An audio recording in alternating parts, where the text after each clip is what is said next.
Now, Twelfth Night is gone, and with it the season of goodwill. It's a melancholy fact that Christmas and New Year is also the high point for domestic disharmony and, in an alarming number of cases, domestic violence. The full extent of this horror isn't known, although a figure of over 1 million women a year is often given as an indication of the scale.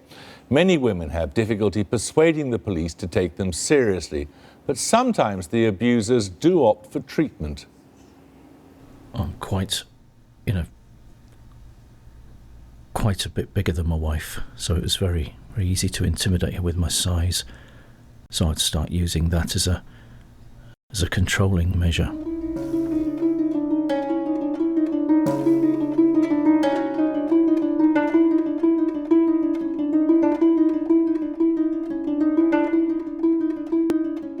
It turned physical one afternoon.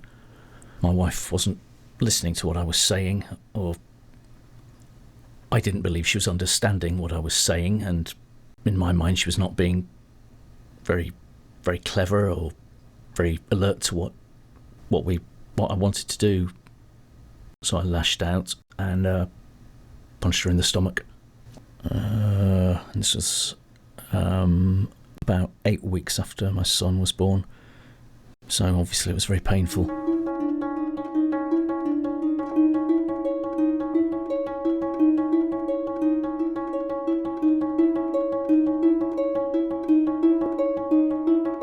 He was lovely, and we went to the beach, did normal couple things, like hung out, just had tea together, watched TV, had a laugh, and sort of, well, just a normal relationship to begin with, really.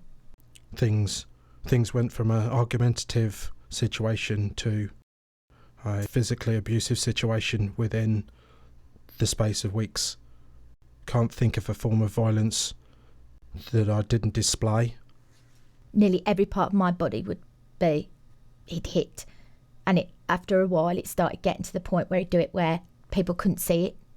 Got to the point where I put my hands around my partner's throat, trying to get answers out of her. That she was cheating on you? Yes. And I squeezed and squeezed. And I just couldn't let go. My partner lost all consciousness and fell out of my hands onto the floor. Were you worried that he was going to kill you? Yes. I was very scared that that one day I wouldn't wake up from being strangled. I wouldn't not be there no more. It was very sorry. My wife made it clear that if I didn't go on the course, it would be all over. That's where I learned that some of my passive-aggressive behaviours were abuse. In my mind at the time, before I started the course, it was just physical violence was abuse, not the control that I'd been carrying out for the past number of years. My wife recently left the phone on the side and it got damaged, whereas a number of years ago that would have been an exact opportunity for me to be passive-aggressive and bully her and belittle her. It was just, I could basically just shrug my shoulders and go, oh well, we'll get a new one. I quite enjoyed watching Hollyoaks. When the children had gone to bed, I'd sit down and watch Hollyoaks. They were actually doing a storyline on domestic abuse. And I was watching it and I was like, that's me. I need to sort of get out of this, because it was showing that it was getting worse and worse to the point that she was going to get seriously hurt. And I thought, no, I've had enough. I'm not doing it no more. I need to get out. And I went upstairs and called the police. Admitted to arguing with my partner, but any physical damages to herself, to the property, I flipped.